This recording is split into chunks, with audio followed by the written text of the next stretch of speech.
آياته للناس لعلهم يتذكرون. ويسألونك عن المحيض قل هو أذى فاعتزلوا النساء في المحيض ولا تقربوهن حتى يطهرن فإذا تطهرن فأتوهن من حيث أمركم الله إن الله يحب التوابين ويحب المتطهرين. نساؤكم حرث لكم فأتوا حرثكم أنى شئتم وقدموا لأنفسكم واتقوا الله واعلموا أنكم ملاقوه وبشر المؤمنين.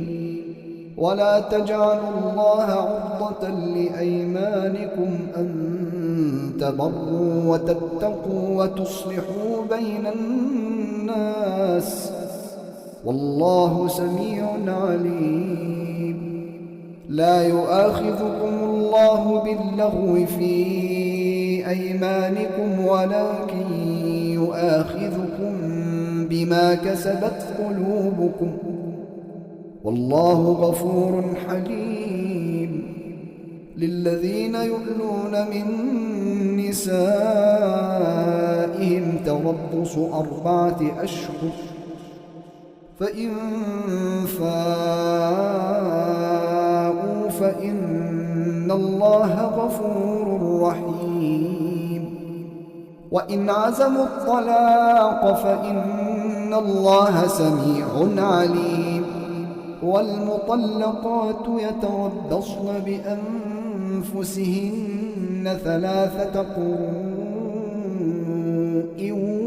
ولا يحل لهن أن يكتمن ما خلق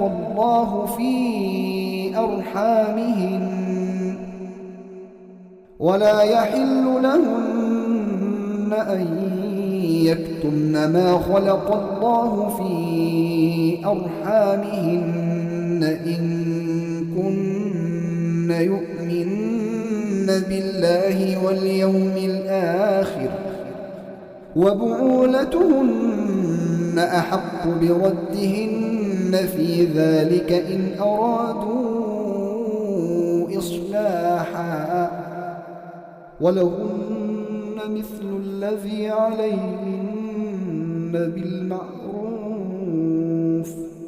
وللرجال عليهن درجة والله عزيز حكيم. الطلاق 2 فإمساك بمعروف أو تسريح بإحسان. ولا يحل لكم أن تأخذوا مما آتيتموهن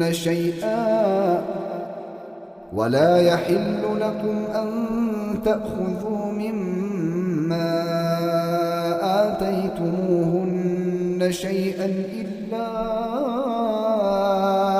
أن يخافا ألا يقيما حدود الله فإن خفتم ألا يقيما حدود الله فلا جناح عليهما فيما افتدت به تلك حدود الله فلا تعتدوها ومن يتعد حدود الله فأولئك هم الظالمون.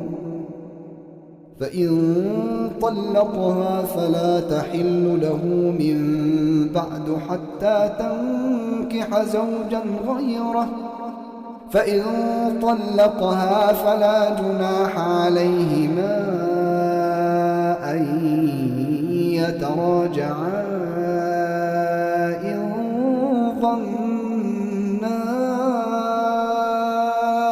أن يقيما حدود الله